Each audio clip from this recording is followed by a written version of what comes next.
Tonight, missing, a Fort Nelson family asks for help. And picket line, the CJDC-TV strike has now reached Fort St. John.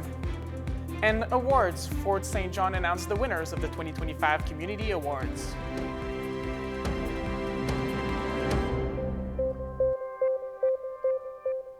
Welcome back. We begin tonight with a video released by the family of a Fort Nelson woman who disappeared more than a year ago. Karen Tessier was last seen in Fort Nelson First Nation on July 9th, 2024.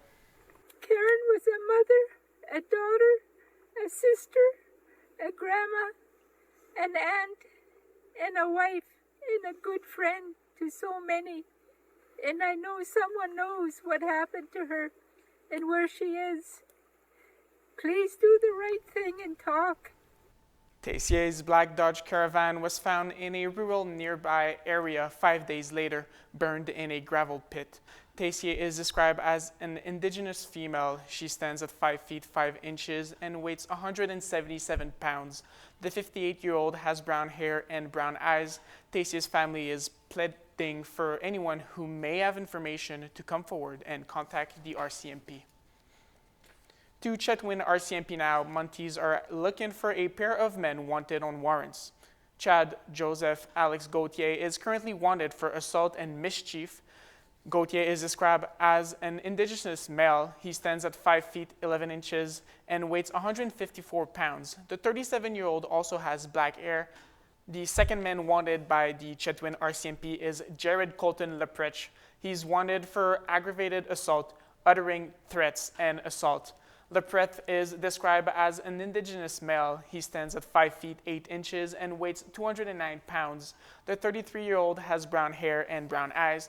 The public is asked to contact the Chetwynd RCMP with any information on their whereabouts. The strike by provincial government workers is growing today. There's more than 20 picket lines now up across British Columbia, including in Fort St. John. So far, the impact has been mostly limited to government offices, but union leaders warn the public could soon feel the effects. CTV's Regan Asagawa has the latest. Correctional officers are deemed an essential service, meaning most of them are inside the Surrey Pretrial Centre still working. But a small number of them are legally striking outside, and that's enough to slow things down. Sheriffs arriving today to pick up or drop off prisoners for court were stopped and told they need a special pass to cross the picket line. Intentional acts which interfere with persons having duties to discharge in a court of justice, which is not a physical location, it's a service, including parties, witnesses, jurors, and officers of the court, constitute a contempt of court. The union says job action now spans 22 locations and involves more than 4,000 workers. Picketers are out in Victoria, Nanaimo, Kamloops, Kelowna, Cranbrook, and here in Surrey. They're demanding higher wages, 4% this year and just over 4% next year. Government's last offer was much lower, 1.5% in year one, 2% in year two. Negotiations have been stalled since July. Both sides remain far apart. We have an affordability crisis for all our members. Look, a wildfire fighter tops out at $28 an hour. Most of the public doesn't know that. 50% of our members are living paycheck to paycheck. 22% of them have to work 2 jobs, and that includes corrections and sheriffs. We have a recruitment and retention problem. That needs to be fixed. So, our resolve is strong, our morale is high, and we're willing to stay out as long as it takes. Union leaders say for now they focus their picket lines on targeted government offices to minimize the impact on the public, but they warn without a new wage offer, the escalation could start to impact the services that everyday British Columbians rely on. Regan Hasagawa, CTV News, Surrey. The City of Fort St. John has announced the winners of the 2025 Community Awards over the weekend. Winners were announced at the Moose FM Block Party on Saturday. The winners of the Citizen of the Year Award are Margaret and Jim Little. Bailey Gavin Mays won the Youth Award. The Business Award went to Elevated Youth, and the Nonprofit Award went to Fort St. John Hospital Auxiliary. The city says these awards celebrate the outstanding contribution of those who make Fort St. John a vibrant and caring community. BC's wildfire season is here to stay, at least for the next little bit. In an update from the provincial government, people are being urged to stay vigilant. With more than 100 fires still active within the province and some, like the Mine Creek wildfires, still out of control, the forest minister says fire season is far from over. With recent above seasonal temperatures and continued lightning throughout the province, we still have more work to do. This is the new normal, longer and more intense wildfire seasons.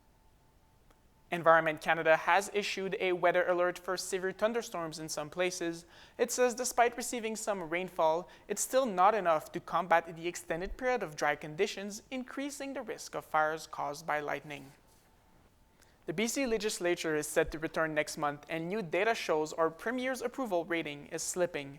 The survey released today from Angus Reid says David Eby's approval has dropped for a second consecutive quarter. It says he's down 5 points from June and 12 points from March. This is the lowest rating he has received since being elected. Leading the pack with a 61% approval rating is Manitoba Premier Wab Kinew. Quebec Premier François Legault is the least popular premier in the country with 22% approval. The federal Liberals are meeting in Edmonton this week as they plan for a return to the House of Commons on September 15th and the fall budget. CTV's Abigail Beeman is in Edmonton covering the caucus retreat. She has the details. Hey, what do you say?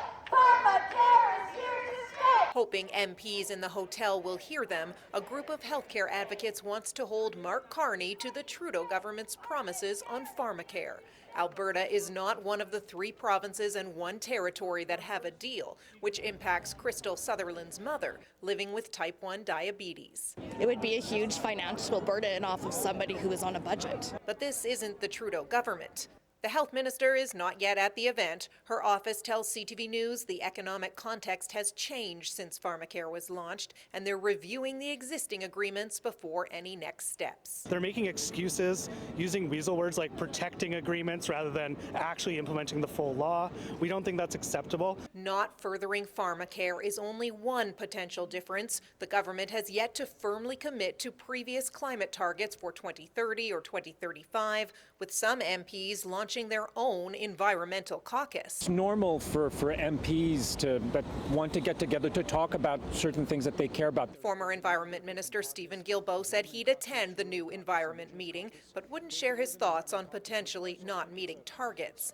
A senior government source tells CTV News these meetings are about sharing and listening, making sure MPs are comfortable with the government's plans, and taking questions about some of the, quote, hesitancies from caucus, which may be a gentle word with the threat of cuts looming. I don't know about cuts or anything. I mean, there's all speculation about all kinds of things, but look, caucus cohesion is important all the time. The full caucus, including the Prime Minister, meets tomorrow morning, and Wednesday afternoon, Carney has a sit-down with Alberta Premier Danielle Smith. Small businesses are frustrated after the U.S. started collecting duties on low-value shipments under $800. An Esquimalt hot rod shop is among them. The owner has decided to pull the plug on shipments south of the border for now, as packages sent to the U.S. dropped by more than 80%. CTV's Yvonne Raymond has more. An Esquimalt hot rod shop is hitting the brakes on shipments bound for the U.S. as new rules take effect. It's not worth the hassle. I sell a t-shirt for $28 and it was going to be over $30 just to ship it by the time they added all that stuff, the tariffs and taxes and stuff on, and no one's going to pay $60 for a shirt. He's not the only Canadian company responding to the U.S.'s removal of its de minimis exemption. Straight loss of 20 to 25% of our sales are just gone. Just overnight turned off. Tariffs are being charged on foreign shipments valued under $800, unless Canadian companies do the paperwork to prove they're CUSMA compliant. There's a whole formula to figure that out. So it's not necessarily something that's easy to understand, and it does require the help of an expertise. The easiest way to be CUSMA compliant is that your product is 100% made here in Canada. The Trump administration has said the old exemption came with less scrutiny on packages, posing risks for the country. De minimis, it's a big deal. It's a big scam going on. Last year, more than 1.3 billion low-value parcels were shipped to the U.S., with an estimated $64 billion in value. After tariffs took effect August 29th, Postal traffic dropped 81%. With this whole tariff war, stuff is changing daily, and stuff's getting tariffed one day and then it's not getting tariffed the next day. So I'm just going to sit it out until it's all, somebody figures out what's going on and makes a plan. He says his online sales to the U.S. make up about 10% of the business. I'll be okay, I'll survive, but it's still in Victoria's economy, it's so expensive to live here that you kind of need everything you can get. So we'll just have to, work harder. Pushing through the sting. Yvonne Raymond, CTV News, Esquimalt. And we are starting to see more evidence of Canadians pulling the plug on purchases of EV cars and trucks, largely because of the end of consumer incentive programs. But now the Prime Minister has paused Canada's 2026 EV target. CTV's Quebec Bureau Chief Geneviève Beauchemin digs more into the numbers. If Canadians were in the driver's seat, it seems Chinese-made EVs could have an easier road into the local market, at least according to a Nanos survey. It found 6 in 10 Canadians support removing 100% tax on all Chinese-made electric vehicles. This in hopes China may remove tariffs against Canadian crops like canola. Ottawa has said the tariffs are under review. We'll see where that leads, but the discussions are ongoing and we're in a very fragile position.